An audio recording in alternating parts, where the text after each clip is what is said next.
que a gente começasse, quer dizer, essa interação um pouco melhor, de forma diferente. Eu queria que você repetisse, primeiro no seu coração: Jesus me ama. Agora você repita em voz alta, por favor. Isso, Jesus me ama você, não a mim, tá bom? Eu falo Jesus me ama a respeito de mim, tá bom? Tudo bem? Fale aí, Jesus me ama. Vamos lá? Jesus me ama. De novo. Jesus me ama. Fale pensando nisso, vai. Jesus me ama. De novo. Jesus me ama. Ok. Isso é extremamente importante para que a gente faça esse exercício. Porque muitas vezes a gente ignora. Vai lá que um carro bate no nosso carro. O que aconteceu com a Fernanda aconteceu uns dias atrás com a Ivonilce. E o pior, a Ivonilce estava meio errada na situação, né? E aí, puxa vida, para que aconteceu isso, né? E eu aflito também por conta das coisas, de tudo que envolve, né? Aflito assim preocupado na verdade, né? E uma série de coisas. E quantas vezes, né? Os acidentes, as brigas, as confusões que nós muitas vezes ou assistimos ou participamos. Muitas vezes está do nosso lado ali um camarada riscando a faca no chão, né? E a gente, puxa vida, né? Onde é que eu estou? Senhor, por favor, me abençoe. E Deus tem nos guardado, tem nos abençoado. Mas quando a gente, veja só, não sentir isso, o que vai acontecer? Deus vai deixar de te amar? Não vai, por isso que eu estou falando aqui. A gente tem que falar isso, que Deus me ama, porque a Bíblia diz que Deus nos ama. Deus é amor. E Ele nos amou tanto que mandou Jesus Cristo para nos salvar. Ok? É bom que a gente saiba isso o mais cedo e o mais constantemente a gente deve repetir isso. Porque vai acontecer um momento na sua vida que você vai passar grandes dificuldades. Você vai ter dificuldade de uma série de coisas. Se já não passou, quer dizer, a grande possibilidade é de passar de novo, né? Mas é a nossa vida natural, quer dizer, no curso normal da vida, a gente vai ter aquela unha encravada que a gente vai pensar, é o fim do mundo, né? O dedinho mindinho tão pequeno, né? Faz um estrago tão grande na minha vida, né? E vai acontecer isso mesmo, né? Vai acontecer de você, às vezes, ser acidentado, às vezes você vai perder uma pessoa, vai perder uma situação, você vai ser reprovado em alguma coisa, você vai ser chamado para uma coisa que você não quer fazer, e por aí vai. Muitas coisas vão acontecer na sua vida, mas mesmo assim, você deve lembrar que Jesus te ama. Ok? Estou certo ou estou certo? Isso. Na verdade, a gente precisa lembrar disso, porque essa verdade, ela não muda. Não muda. E se você foi acometido por uma enfermidade que não tem cura, embora Deus possa curar, mas você percebe assim, estou indo embora.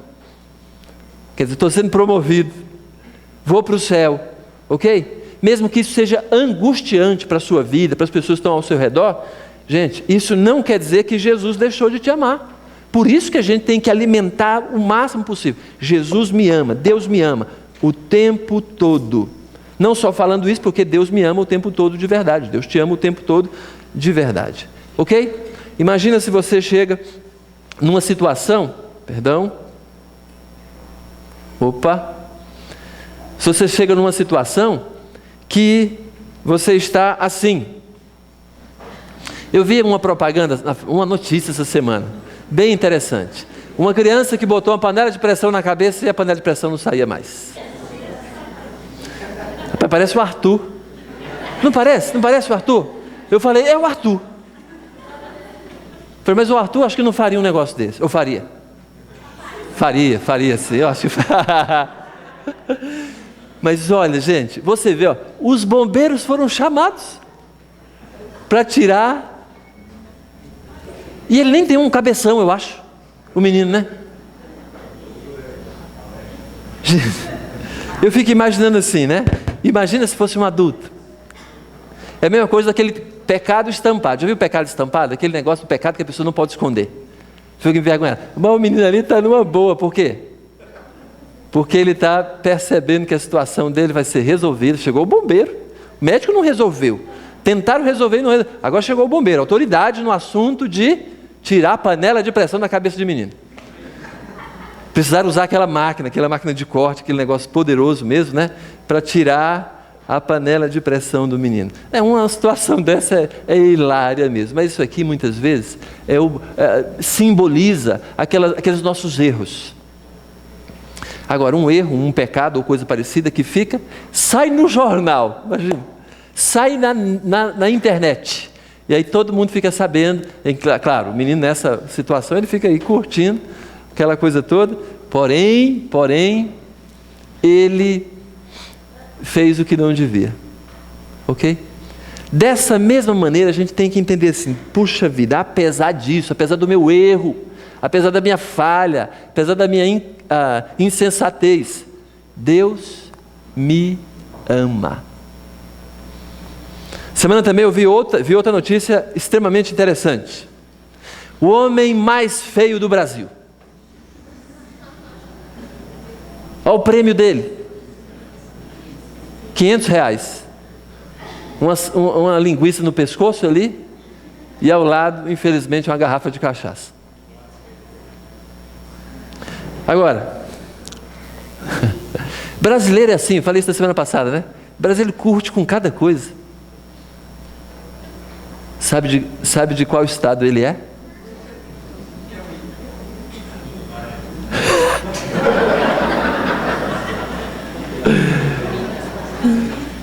Ele é de Minas Gerais. Eu bem podia botar aqui, ó, um cartaz aqui dizendo assim: eu já sabia. Não, olha, também não quer dizer que só em Minas Gerais tem gente feia. No Gama também. Eu acho que tem gente aqui que poderia ser um grande concorrente. Não, nada disso, ok? Mas da mesma maneira, né? A gente, olhando para a bondade de Deus, mesmo feios, mesmo que a gente tenha assim uma cara que não seja meio agradável, né? Não seja Elvis, por exemplo, né? Você é uma pessoa realizada, não é não? Ok, acabou. Não precisa ser. Não é... Olha só, é como que Deus é tão generoso, bondoso, de dar uma esposa com um defeito de visão. Não, nada disso, né? Com um olhar diferente, né? Ok, joia, graças a Deus. Na verdade, precisamos entender isso que a gente tem falado esses dias. Vida de gratidão, ok? Eu queria tomar 5 minutinhos de vocês para falar um pouco da vida de gratidão, principalmente com a causa, que a gente já falou muito, né? Mas o efeito de uma vida de gratidão. Algumas pessoas não têm uma vida de gratidão, muitas vezes porque não percebem a bondade do Senhor. E sabe que a gente pode diminuir isso? Quer dizer, diminuir essa distância das pessoas com relação a não ter uma vida tão grata, e a gente pode dar subsídios para essas pessoas falarem assim, ó, puxa vida, graças a Deus, Deus tem olhado para mim, apesar dos meus problemas, ok? Como ilustração disso aqui, eu queria chamar a Lena e o Elvis para dar um pequeno recado para a gente. Me falaram de um objetivo que eles têm, não como pessoas apenas, mas como família, né? Que estende aqui para a igreja, e eu faço questão disso, porque viram uma situação, uma necessidade, e aí eu falei, não, hoje à noite vocês podem falar acerca disso. Então tem esses pequenos minutos, né? Para falar, na verdade vai poder falar depois, em outro lugar, mas aqui vai dar um direcionamento, pelo menos de uma situação que é emergencial. E você e eu podemos cooperar, ajudar, né, a algumas pessoas, no caso uma pessoa, a ter uma vida um pouco mais de gratidão ao Senhor, apesar dos problemas. Ok? Boa noite, igreja. Eu vou falar para você, contar, na verdade, uma história para vocês. Como a Bisaí falou, Deus nos ama, né? Graças a Deus. A história que eu vou contar, Gabriel. Deixa eu pegar, você me lembra. Gabriel. Criança linda, viu? Linda. Vou mostrando para vocês.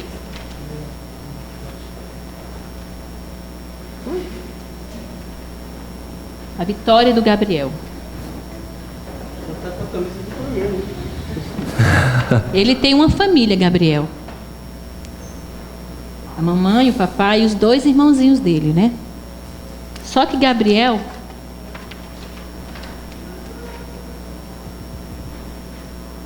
por ser muito alegre, né? Tudo. Aqui, ó. Um dia, sem explicação, Gabriel ficou dodói. Bem dodói mesmo. Papai e a mamãe levaram ao hospital. No hospital, os médicos descobriram que Gabriel estava com uma bactéria, meningite. Essa bactéria fez Gabriel ficar muito, muito dodói. Foi para a UTI. Quando Gabriel acordou, ele estava assim. Esse aqui é o desenho da psicóloga, gente. Só que teve que fazer várias vezes curativo, no pezinho e na mãozinha dele. Mas a mãozinha, as mãozinhas e os pezinhos continuaram doentinhos. Então os médicos decidiram o quê? De fazer uma cirurgia em Gabriel. Assim, eram os pezinhos e as mãozinhas de Gabriel. Tiveram que fazer o quê, gente? Amputar. Vou mostrar para vocês agora a realidade de Gabriel. Essa é a realidade. Olha só as mãozinhas. Não sei se vocês vão enxergar daí, mas vai estar lá na mesa. Depois eu vou deixar vocês dar uma olhada lá no caderno aqui, né? Ele na UTI. Aqui é a perninha dele, né? Como é que tá? Aqui é o Gabriel. Ele estava na UTI. Aqui é o Gabriel. Aqui já é o Gabriel no carro sem os pezinhos e as mãozinhas, né?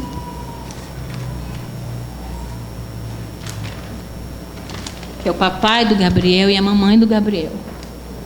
Mesmo assim, como o pastor falou, Jesus nos ama, né? Gabriel ficou sem os pés, sem as mãos, né? Aqui ele, ó. Vou mostrar para vocês como ele está agora. Assim.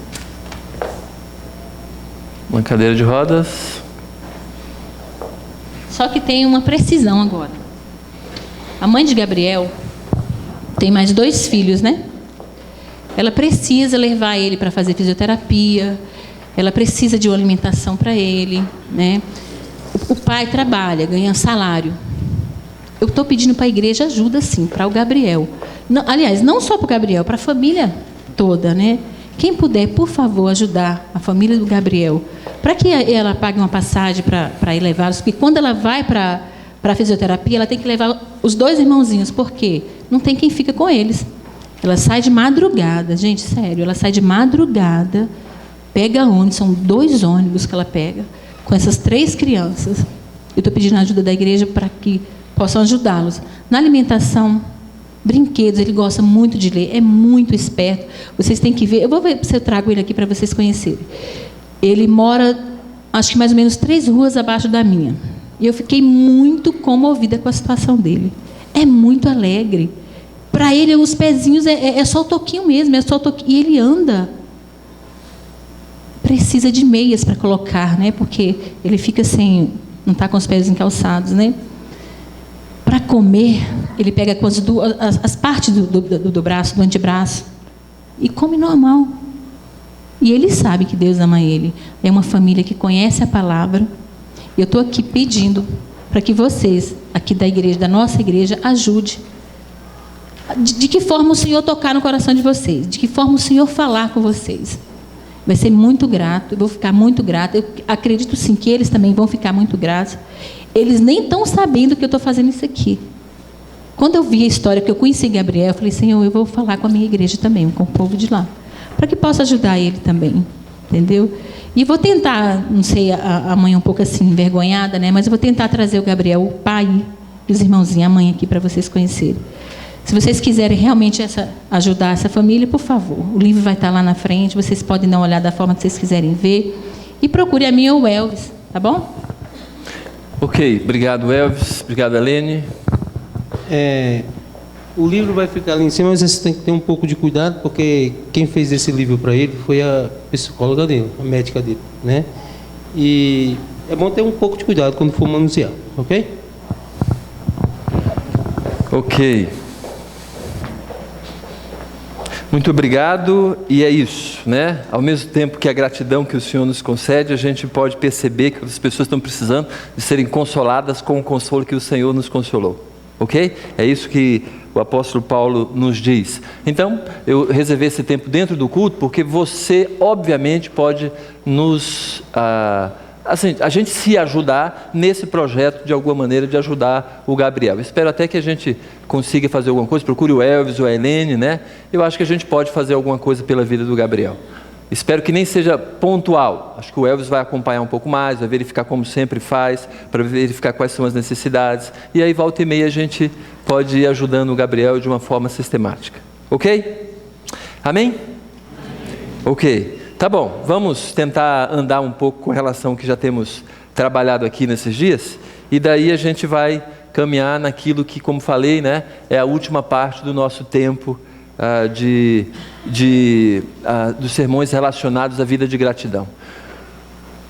A gente entendeu na primeira semana já a respeito de que nós só vamos ter uma vida grata se a gente começar ou desconstruir a ideia de que a gente merece algo de bom. Se você tem muita dúvida com relação a isso, a exposição do Salmo 103 foi o que tivemos no primeiro momento, né? Entre outras tantas passagens, mas a gente gastou mais tempo com o Salmo 103. Uma vida grata que nós devemos ter, que você precisa ter, começa com a desconstrução da ideia de que merecemos algo. Embora a maioria das igrejas, principalmente neopentecostais, as igrejas que as pessoas veem aí, de certa forma, sendo bastante conhecidas e tudo mais, ela não apresenta isso, pelo contrário, apresenta outra ideia.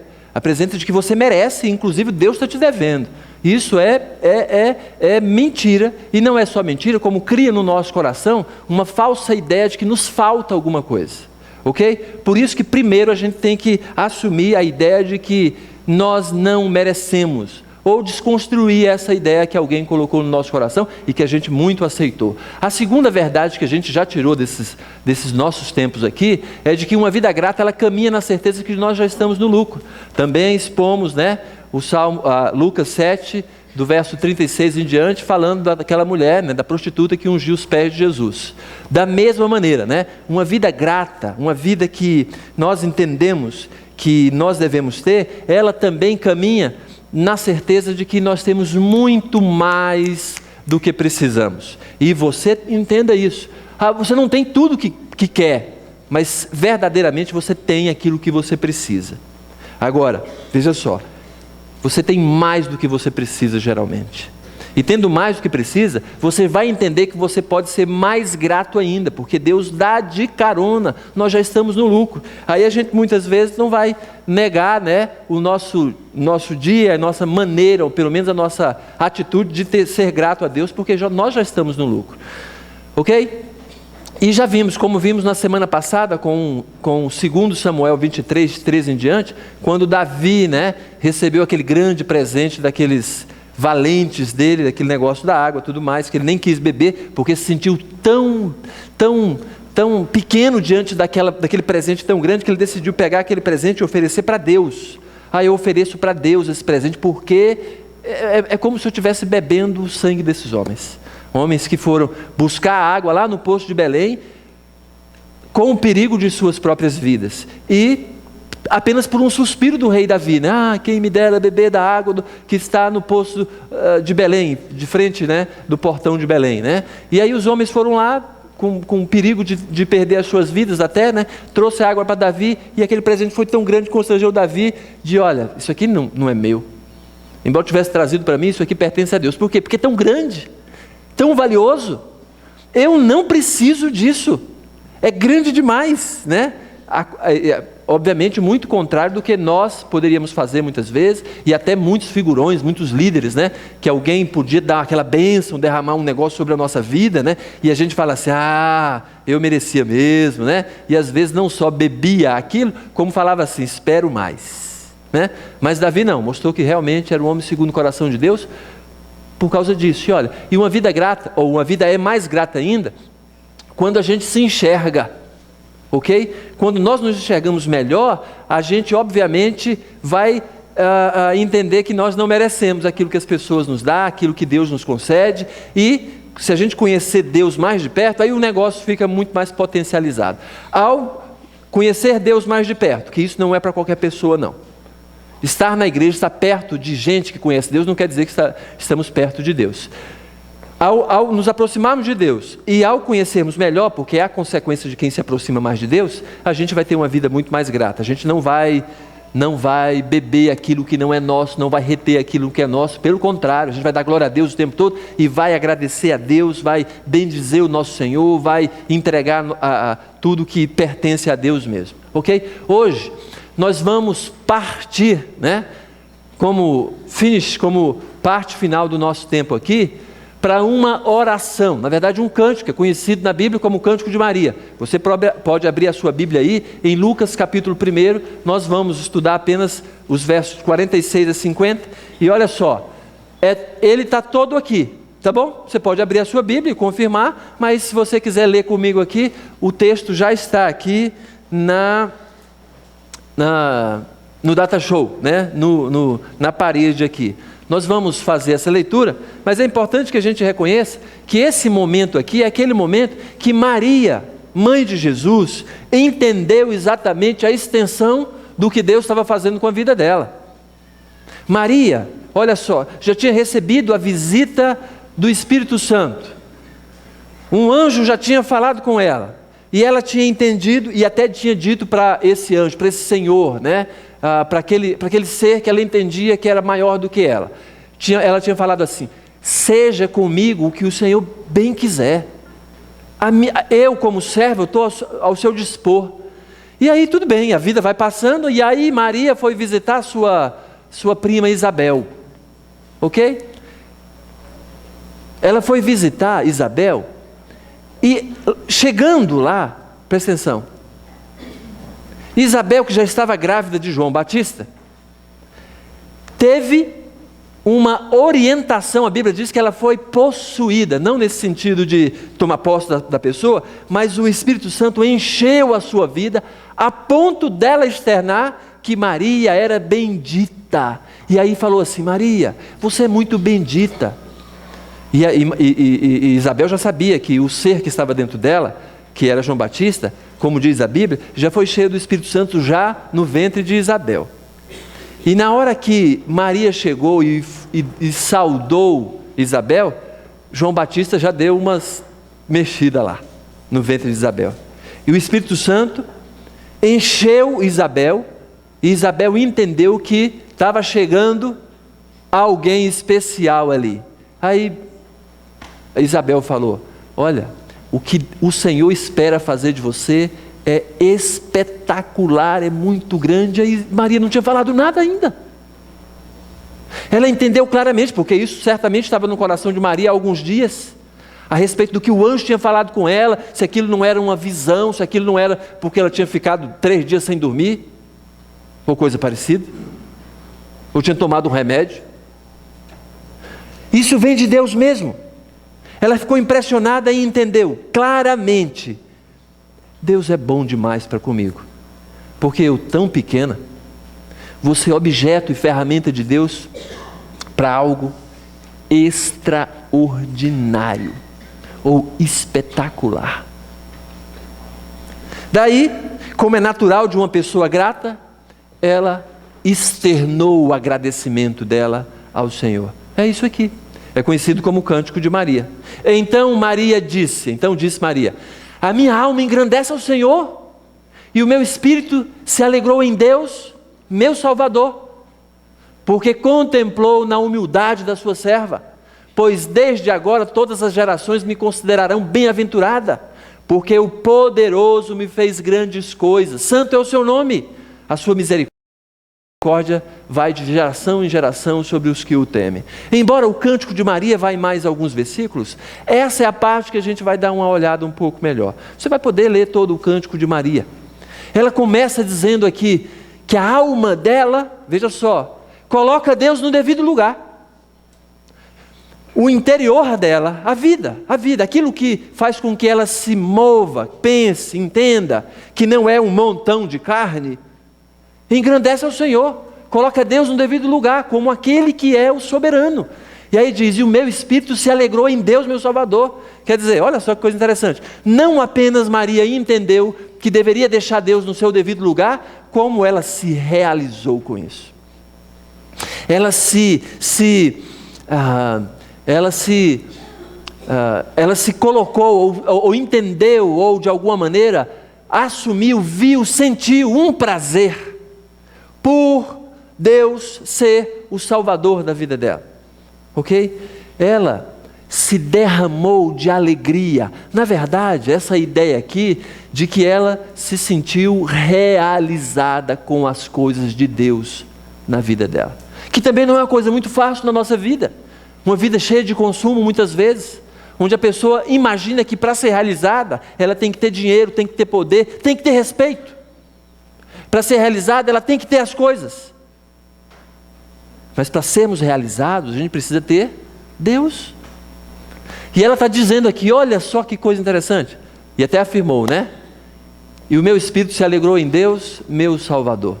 Aqui cai por terra aquela teoria de que Maria é corredentora, é nossa salvadora junto com Jesus. Não é. Ela precisou de admitir que precisava também de um Salvador. Ok? Joia. Mas Maria, obviamente, era uma pessoa quebrantada.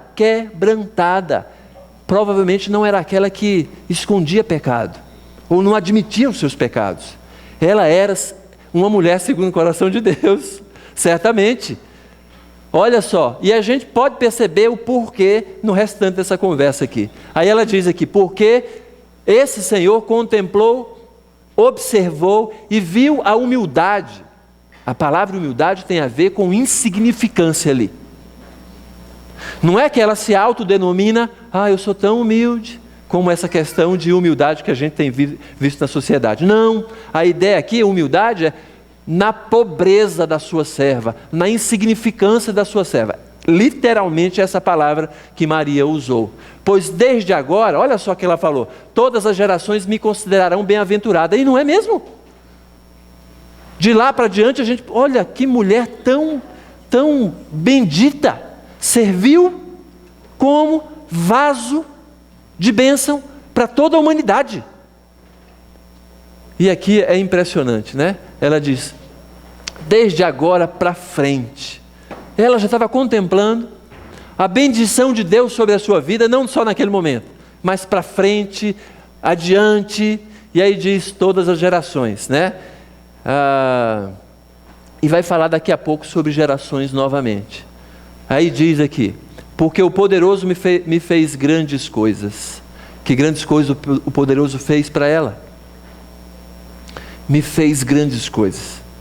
Gente, ela estava prestes a ser avacalhada pela sociedade, como uma mulher que tinha sido engravidada pelo marido antes do casamento, pelo homem antes do casamento, só estava prometida, não estava casada. Uma adolescente, provavelmente Maria tinha 15, 16 anos, talvez menos. É de assustar. E ela sabia no seu coração, de verdade, que aquilo era absolutamente aceitável, não era aceito na sua sociedade. E aí diz, obviamente aqui, né? Ela falando aqui, o Senhor me fez grandes coisas. Certamente desde o seu nascimento, ela pôde contemplar como Deus foi generoso com ela, como Deus tinha preservado a sua vida, como Deus tinha iluminado o coração dela para ela ter um tempo, ou provavelmente ter uma vida de devoção ao Senhor, sem, obviamente, deixar a sua vida cotidiana. Ela não foi para um deserto, vou me dedicar ao Senhor e vou para um deserto, igual muita gente acha que isso vai fazer dela um pouco mais parecido com Jesus. Não vai. É no cotidiano, é no dia a dia, enfrentando as dificuldades, enfrentando os chutes que as pessoas vão lá dar na gente, ou nela, no caso, né? Aí ela fala, santo é o seu nome. Deus é grande demais.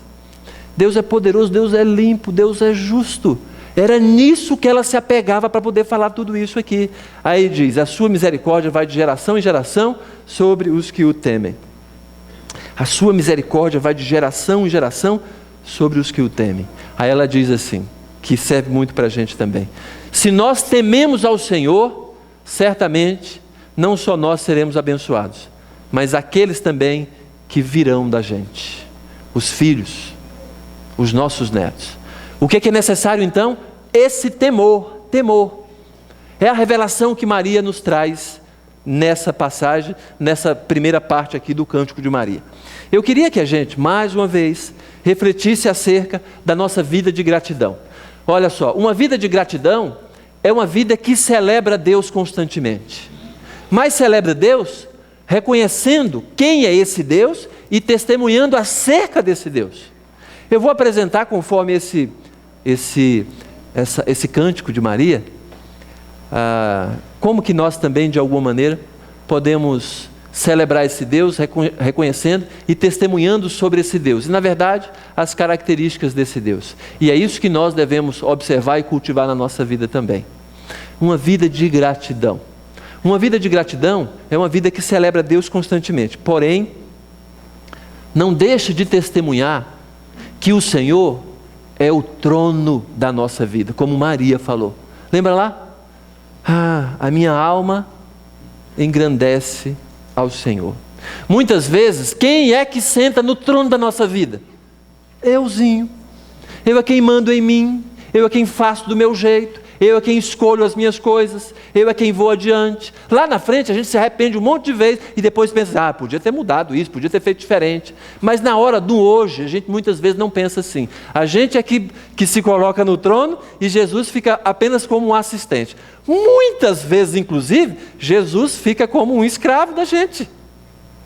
Inclusive a gente tem a petulância de sentar no trono e falar assim, olha, eu vou fazer isso. Vou entrar nesse negócio, vou entrar nessa empreitada, vou fazer aquilo tal. Jesus me abençoe. Jesus é um assistente então. Jesus é aquele que vai nos conceder aquilo que a gente precisa. É engraçado que Maria, ela disse claramente, a minha alma engrandece ao Senhor. A minha alma coloca Deus no seu devido lugar, porque quando Jesus está ao nosso lado, Ele está sendo engrandecido? Não, Ele está de parelho, está de ombro a ombro comigo. Eu é que de alguma maneira sei, e sei mais do que Ele muitas vezes, porque quando a gente vai fazer alguma coisa que sabe que não é devido, a gente está se colocando acima desse Senhor, que na verdade nem é Senhor. Lembra o que Jesus já falou? Como é que vocês têm a petulância, não falou petulância, mas como é que vocês me chamam Senhor, Senhor e não faz o que eu mando? Então está falando o quê? Que bexiga de papo é esse de me chamar de Senhor? Porque se a gente chama o Senhor de Senhor, o Senhor não é só um título,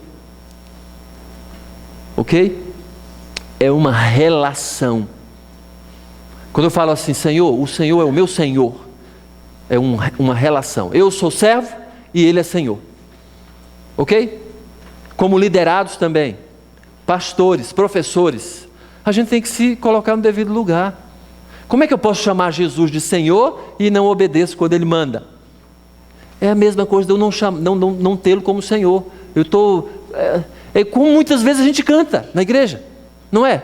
A gente canta porque sabe da música, mas não está pensando aquilo, a gente está meio que rezando a música. E a gente tem que entender claramente que a adoração verdadeira ela passa pelo coração, então tem que pensar, quer dizer, coração passa pela mente, né? Tem que pensar, calcular e vai falar e vai dizer aquilo que o nosso coração está sentindo, mas aquilo, eu estou assumindo essa verdade, eu estou assumindo essa verdade.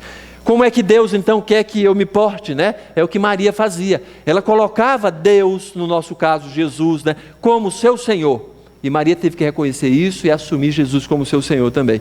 E eu é quem fico, eu acho que nem do lado, a gente fica aqui embaixo. É a melhor posição, nos pés de Jesus. ok? É porque na hora do efeito assim, eu não consegui botar aqui embaixo, na verdade. Mas eu ia botar, né? Mas é isso, ok? Na verdade, a gente tem que entender claramente de que Jesus Cristo é quem deve ser entronizado. Jesus é o Rei. Jesus é o Senhor. Vida de gratidão, vida grata. Celebra Deus, quer dizer, faz festa com Deus. Deus merece o meu louvor e minha adoração. Mas a gente reconhece quem Ele é, a gente não está adorando um Deus que a gente não conhece. E testemunha que Ele é quem manda na minha vida. Ele é quem é o meu gerente, o meu dono, o meu guia, o meu líder, o meu piloto, o meu motorista.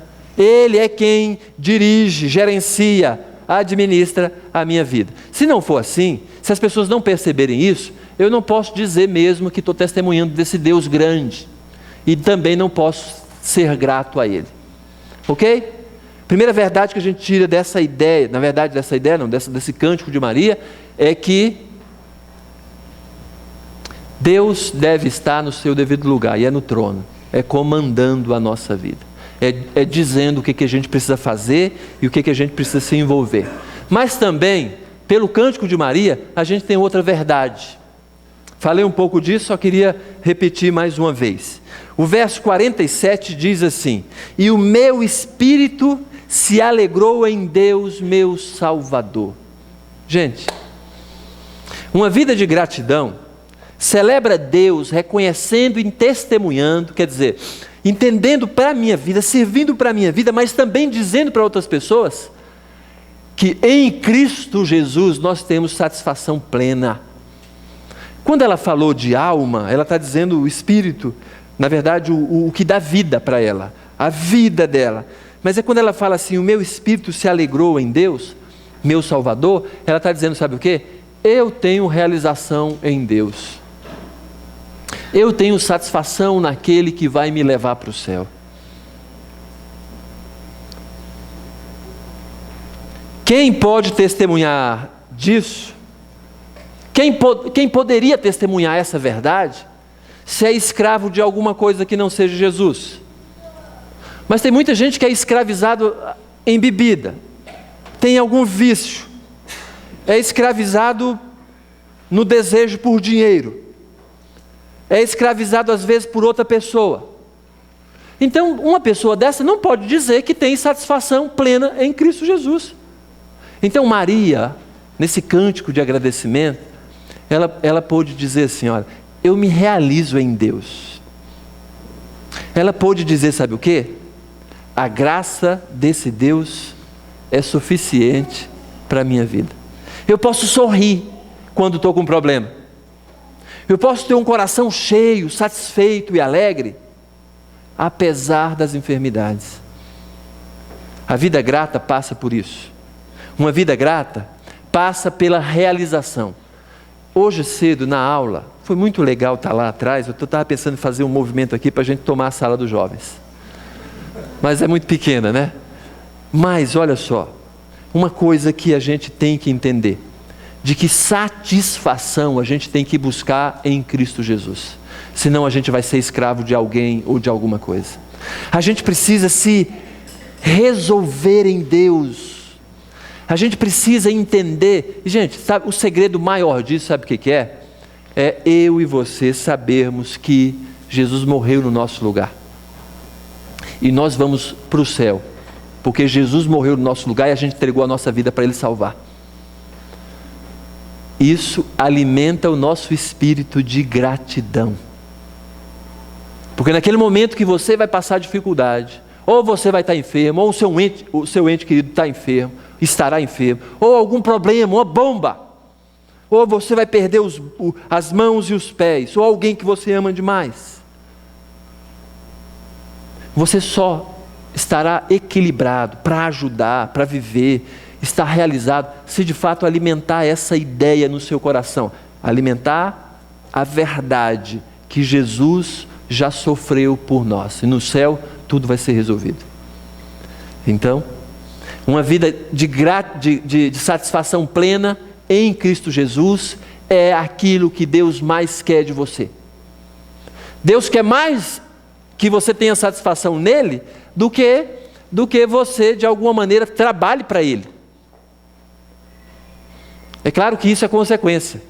Mas Deus quer menos que você trabalhe do que você se realize nele. Deus quer mais que você se realize nele. E porque uma pessoa realizada nele vai trabalhar para ele consequentemente. Como que a gente pode dizer que está realizado em Deus se a gente não entende que Deus é tão bom para nós? Como que a gente pode ser realizado em Deus se a gente acha que merece ainda? Ah, não, Deus está em débito comigo.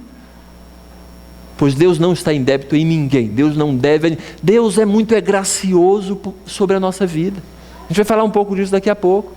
Mas a grande verdade, e a gente tem que cultivar isso no nosso coração, alimentar, ler a Bíblia e enxergar dessa maneira. Deus quer que a gente se realize nele, que a gente descanse nele dizendo, o Senhor é o que eu preciso. Você não precisa de um filho, você não precisa de um love,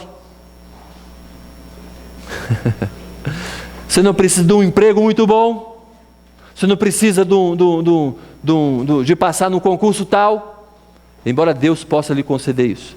Mas não se engane, isso não vai encher o seu coração. Qualquer uma dessas coisas. Mas Deus pode encher o nosso coração.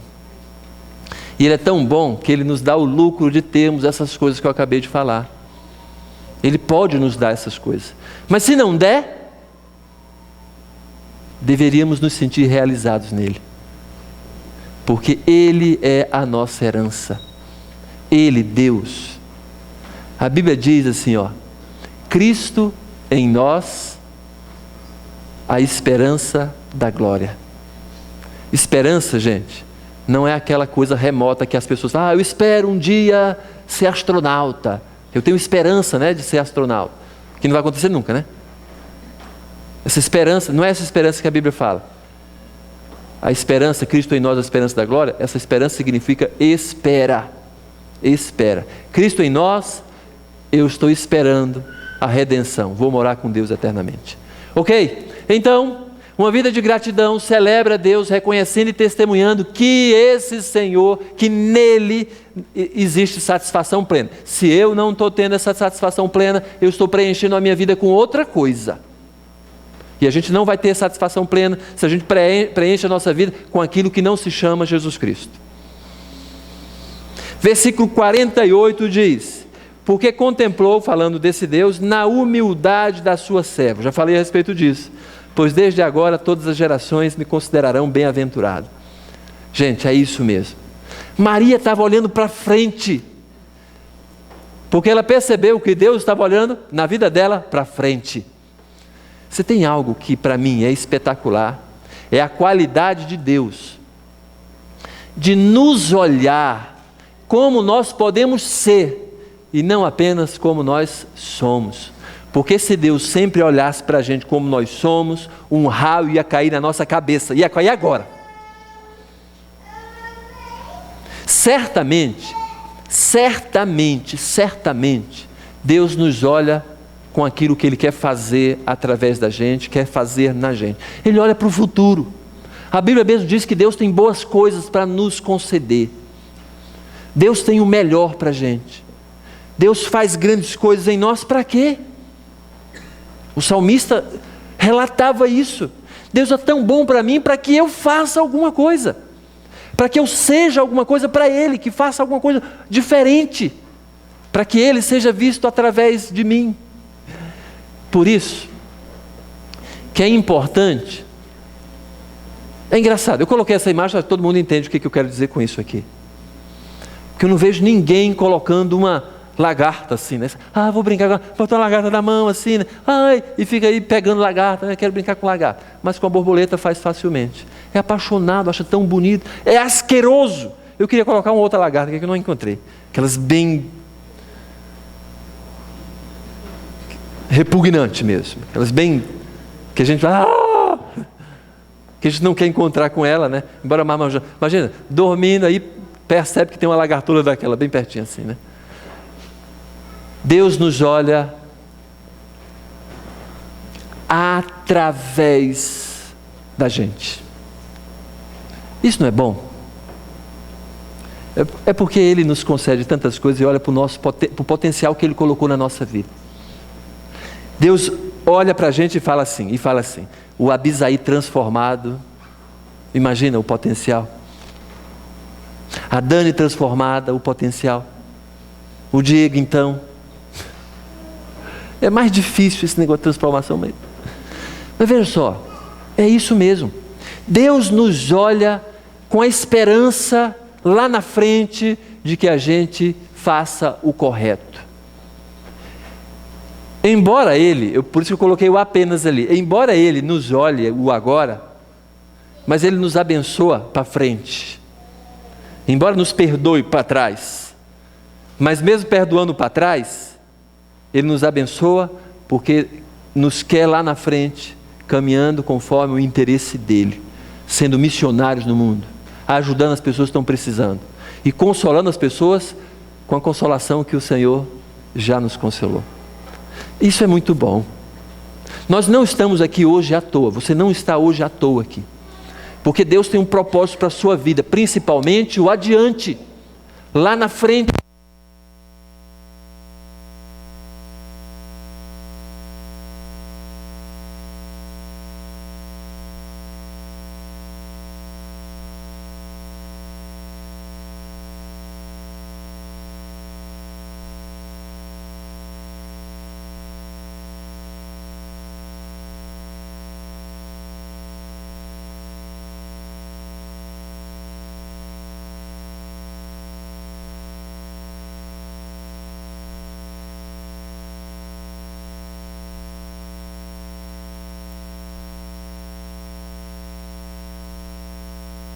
Quantas pessoas já falei de Jesus e a pessoa fala assim, mas eu sou tão estragado. Tenho esse vício, tenho aquele outro vício. E eu falo, Jesus é o que pode resolver a sua vida mesmo.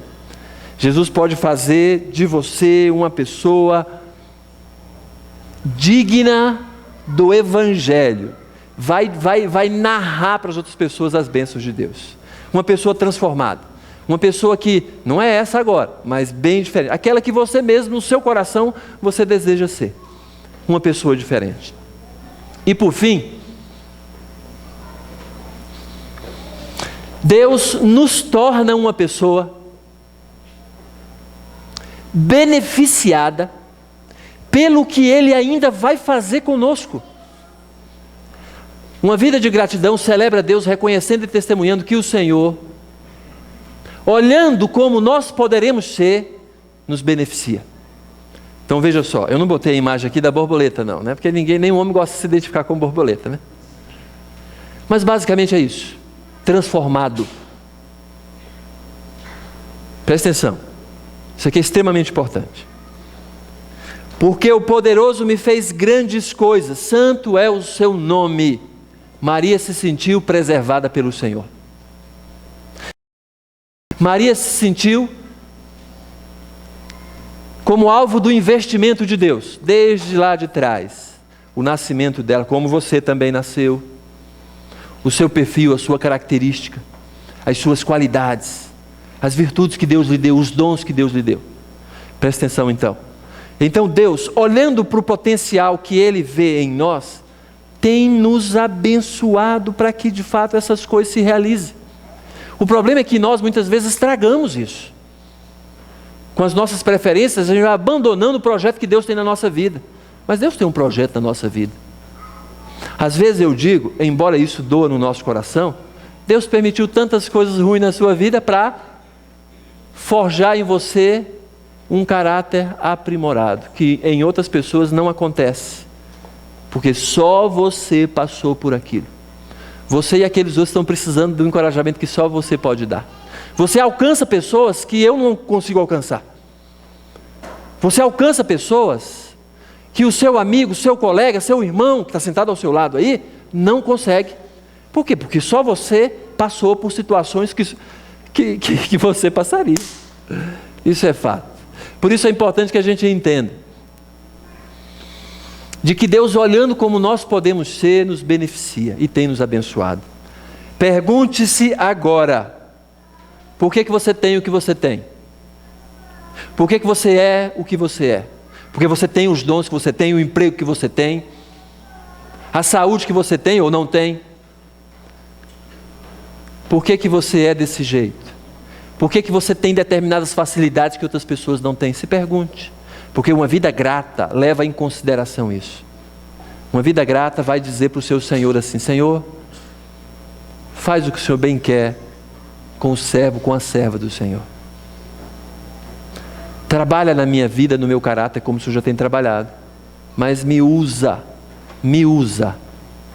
para abençoar quem o Senhor quer abençoar através de mim. Agora vamos olhar nesse aspecto, nessa direção, entendendo que o Senhor verdadeiramente nos beneficia.